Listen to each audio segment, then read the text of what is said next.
ಇನ್ನು ಎಸ್ಎಸ್ಎಲ್ಸಿ ಪರೀಕ್ಷೆಯ ಫಲಿತಾಂಶ ಪ್ರಕಟ ಆಗಿದೆ. ಈ ಬಾರಿಯೂ ಬಾಲಕಿಯರೇ ಮೇಲುಗೈ ಸಾಧಿಸಿದ್ದಾರೆ. ರೈತನ ಮಗಳು ರಾಜ್ಯಕ್ಕೆ ಮೊದಲ ಸ್ಥಾನವನ್ನು ಪಡೆದು ಭೇಷ್ ಅನ್ಸ್ಕೊಂಡಿದ್ದಾಳೆ. ಫಲಿತಾಂಶದಲ್ಲಿ ಉಡುಪಿ ಮೊದಲ ಸ್ಥಾನದಲ್ಲಿದ್ದು ಯಾದಗಿರಿ ಕೊನೆ ಸ್ಥಾನದಲ್ಲಿದೆ. ಟಾಪರ್ಸ್ಗಳ ಮನೆಯಲ್ಲಿ ಸಂಭ್ರಮಾಚರಣೆ ಜೋರಾಗಿದೆ. ಈ ಬಗ್ಗೆ ಕಂಪ್ಲೀಟ್ ರಿಪೋರ್ಟ್ ಬನ್ನಿ ನೋಡ್ಕೊಂಬೋಣ.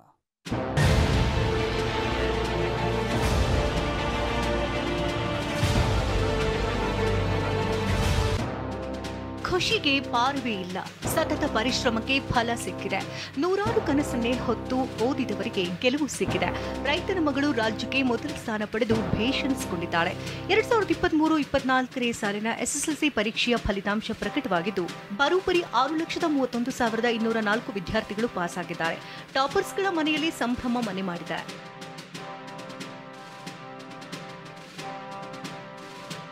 ಎಸ್ಎಸ್ಎಲ್ಸಿ ಪರೀಕ್ಷೆ ಫಲಿತಾಂಶ ಪ್ರಕಟ.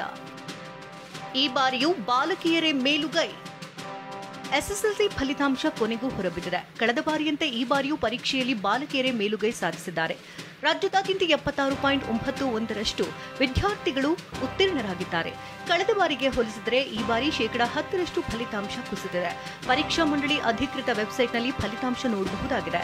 ಇನ್ನು 8,69,968 ವಿದ್ಯಾರ್ಥಿಗಳು ಪರೀಕ್ಷೆ ಬರೆದಿದ್ರು. ಇದರಲ್ಲಿ 6,31,204 ವಿದ್ಯಾರ್ಥಿಗಳು ಪಾಸ್ ಆಗಿದ್ದಾರೆ.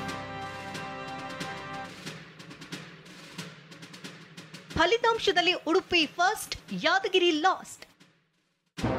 ಎಸ್ಎಸ್ಎಲ್ಸಿ ಪರೀಕ್ಷೆ ಫಲಿತಾಂಶದಲ್ಲಿ ಕಳೆದ ಬಾರಿ ಚಿತ್ರದುರ್ಗ ಮೊದಲ ಸ್ಥಾನದಲ್ಲಿತ್ತು. ಈ ಬಾರಿ ಉಡುಪಿ ಜಿಲ್ಲೆಗೆ ಮೊದಲ ಸ್ಥಾನ ಬಂದಿದೆ. ಯಾದಗಿರಿ ಲಾಸ್ಟ್ ಸ್ಥಾನದಲ್ಲಿದೆ. ಉಡುಪಿ ಜಿಲ್ಲೆಯಲ್ಲಿ 94% ಫಲಿತಾಂಶ ಬಂದಿದ್ದು ಯಾದಗಿರಿಯಲ್ಲಿ 50.59% ಫಲಿತಾಂಶ ಬಂದಿದೆ. ಎರಡನೇ ಸ್ಥಾನದಲ್ಲಿ ದಕ್ಷಿಣ ಕನ್ನಡ ಜಿಲ್ಲೆ ಇದ್ದು 3ನೇ ಸ್ಥಾನದಲ್ಲಿ ಶಿವಮೊಗ್ಗ ಇದೆ.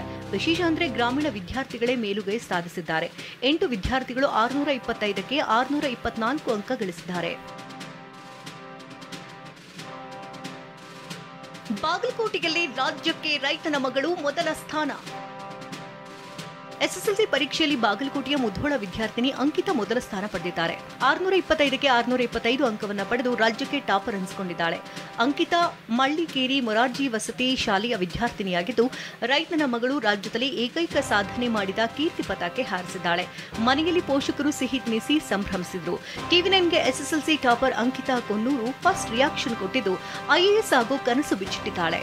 ಸರ್, ಮೊದಲನೇದಾಗಿ ಅಪ್ಪ ಅಮ್ಮಂಗೆ ಥ್ಯಾಂಕ್ಸ್ ಹೇಳಕ್ಕೆ ಇಷ್ಟಪಡ್ತೀನಿ ಸರ್. ಅವರೆಲ್ಲ ತುಂಬ ಸಪೋರ್ಟ್ ಮಾಡ್ತಿದ್ರು. ಅದ್ರ ಜೊತೆಗೆ ನಮ್ಮ ಮೊರಾರ್ಜಿ ದೇಸಾಯಿ ವಸತಿ ಶಾಲೆ ಮೆಳ್ಳಿಗೇರಿಯಲ್ಲಿ ಸರ್ ನಾನು ಓದಿದ್ದು. ಅಲ್ಲಿರುವಂಥ ಪ್ರತಿಯೊಬ್ಬರು ಶಿಕ್ಷಕರು ಕೂಡ ನನ್ನನ್ನು ಪ್ರತಿ ರಾತ್ರಿ ಎಲ್ಲ ಕ್ಷಣದಲ್ಲೂ ಎಲ್ಲ ಯಾವುದೇ ಒಂದು ತೊಂದರೆಯಲ್ಲಿದ್ದರೂ ಕೂಡ ಮೋಟಿವೇಟೆಡ್ ಆಗಿರೋ ಥರ ನೋಡಿಕೊಂಡ್ರು. ಅವರಿಲ್ಲ ಅಂದರೆ ನಾನು ಇಲ್ಲ ಸರ್. ಆ ರೀತಿ ಟೀಚರ್ಸ್ ಮೋಟಿವೇಶನ್ ಮಾಡಿದ್ರು ನಮಗೆ. ಯಾಕಂದರೆ ನಾನು ಹಾಸ್ಟೆಲಲ್ಲಿ ಓದಿದ್ದಲ್ವ. ಸೊ ಆದ ಕಾರಣ ನಾನು ಹಾಸ್ಟೆಲಲ್ಲೇ ಇದ್ದಿದ್ದು. ಸೊ ಟೀಚರ್ಸ್ ಕಮ್ಯುನಿಕೇಷನ್ ನನ್ನ ಜೊತೆ ಜಾಸ್ತಿ ಸರ್. ಯಾಕಂದರೆ ಹಾಸ್ಟೆಲಲ್ಲಿರೋದ್ರಿಂದ ಪೇರೆಂಟ್ಸ್ ಸ್ವಲ್ಪ ಕಮ್ಮಿ. ಆದರೆ ಪೇರೆಂಟ್ಸ್ ನಾನು ಏನೇ ಮಾಡ್ತೀನಂದ್ರೂ ಎಲ್ಲದಕ್ಕೂ ಸಪೋರ್ಟ್ ಮಾಡ್ತೀನಿ. ಎಸ್ಎಸ್ಎಲ್ಸಿ ಫಲಿತಾಂಶದಲ್ಲಿ ಚಿನ್ಮಯ್ ರಾಜ್ಯಕ್ಕೆ 2ನೇ ಸ್ಥಾನ ಬಂದಿದ್ದಾರೆ. ದಕ್ಷಿಣ ಕನ್ನಡ ಜಿಲ್ಲೆಯ ಬೆಳ್ತಂಗಡಿಯ ಕುತ್ಯಾರ್ ನಿವಾಸಿಯಾಗಿದ್ದು 625ಕ್ಕೆ 624 ಅಂಕ ಗಳಿಸಿ ಸೈ ಅನಿಸಿಕೊಂಡಿದ್ದಾರೆ. ಧರ್ಮಸ್ಥಳದ ಮಂಜುನಾಥೇಶ್ವರ ಇಂಗ್ಲಿಷ್ ಮೀಡಿಯಂ ಹೈಸ್ಕೂಲ್ನಲ್ಲಿ ವಿದ್ಯಾಭ್ಯಾಸ ಮಾಡ್ತಿದ್ರು. Bureau report ಟಿವಿ9.